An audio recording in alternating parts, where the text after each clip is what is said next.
High, welcome to my YouTube channel Siddhi colouring. नर्सरीच्या मुलांना counting शिकवायचे आहे.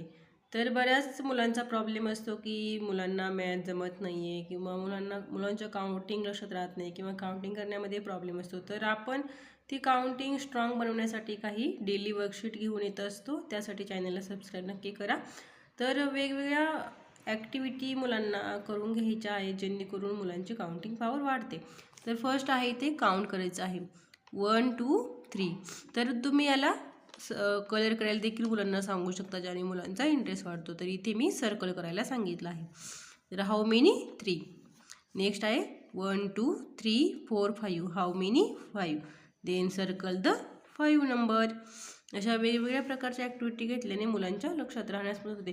मुलांना पहिल्यांदा हे येणार नाही आहे, येतही नाही आहे, कारण हे मी माझ्या मुलीच्या अनुभवावरून सांगत आहे. मी देखील अशा प्रकारचं वर्कशीट मुलींच्याकडून जेव्हा सॉल्व करून घेतलं तेव्हा पहिल्यांदा मला देखील खूप प्रॉब्लेम आले होते. नंतर हळूहळू मुलं शिकून जातात. नेक्स्ट आहे 1 2 3 4. मुलांना लक्षात राहणार नाही 4 नंबर कुठे सर्कल करायचं. जेव्हा मुलांच्या लक्षात राहते तेव्हा मुले करेक्ट सर्कल करायला शिकतात. How many 1 2. Then circle the 2 number. Next आहे 1 2 3 4 5 6 7 8 9 10.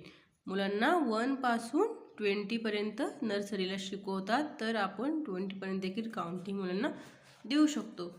याने मुलांना ॲडिशन करण्यासाठी देखील मदत होत असते. त्यामुळे मुलांच्याकडून अशा प्रकारचं करून घ्यायचं आहे आपल्याला.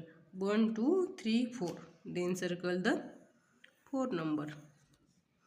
1 2 3 4 5 6. How many? 6. Find the 6 number and circle the 6 number. सोपी ॲक्टिव्हिटी असतात.